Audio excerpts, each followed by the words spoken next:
What's up guys, and welcome to my non-spoiler review of X-Men Dark Phoenix, possibly the least anticipated superhero movie of the year. Dark Phoenix is written and directed by Simon Kinberg, the guy who normally writes these movies. This is his first time directing. Anyways, this movie follows pretty much the same cast as its predecessor, X-Men Apocalypse, with James McAvoy, Michael Fassbender, and Jennifer Lawrence all reprising their roles. In this film, the X-Men are sent on a space rescue mission during which a mysterious energy force is absorbed by Jean Grey, played by Sophie Turner. And when Jean starts displaying this incredibly destructive version of her psychic powers, the rest of the X-Men band together to try and save Jean while trying to figure out the source of this mysterious power. So reviews of this film have not been good. I checked Rotten Tomatoes the day before I saw the film and it was stuck at 16%. Ouch! It's marginally better now with a rating of about 22 to 24%, but still an average rating of about 5 out of 10. Less than 5 out of 10, in fact about 4.5.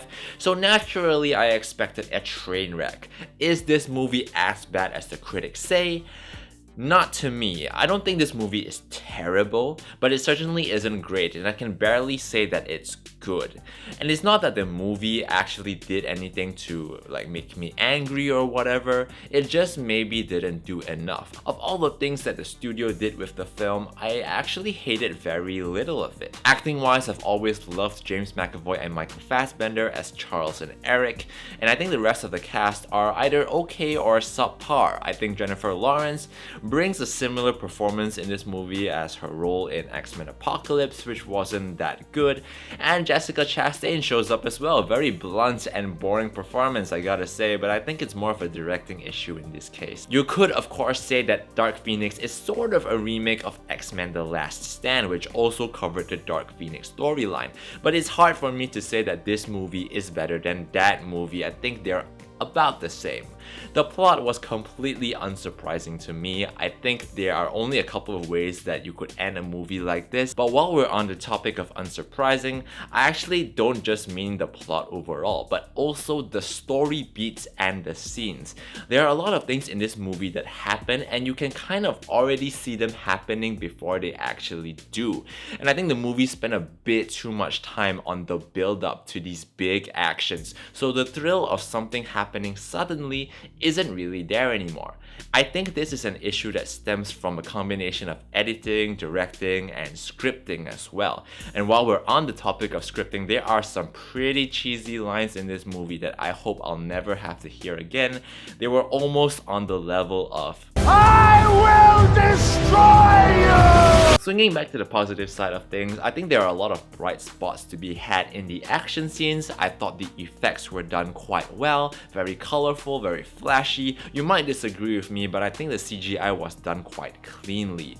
I think there are definitely enough action scenes, and you know, who doesn't love a good superhero versus superhero throwdown? X-Men has always had this overarching theme of discrimination as well, and the treatment of people who are deemed different from the rest of the community.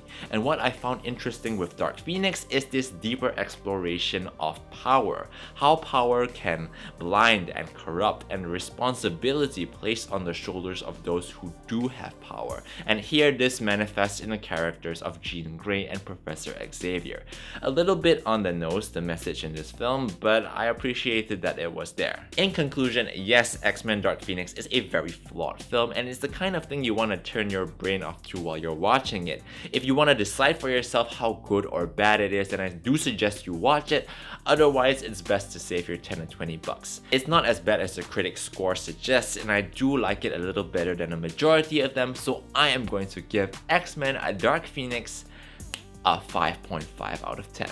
Guys, thanks so much for watching this video. If you like it, share it on all your social media platforms. I'd super appreciate that. If you want to see more from me, then subscribe to the channel and comment below and tell me what you think the future of the X-Men is. How long do you think it'll be until Disney integrates the X-Men into, say, the Avengers or the MCU? I really like to know your thoughts.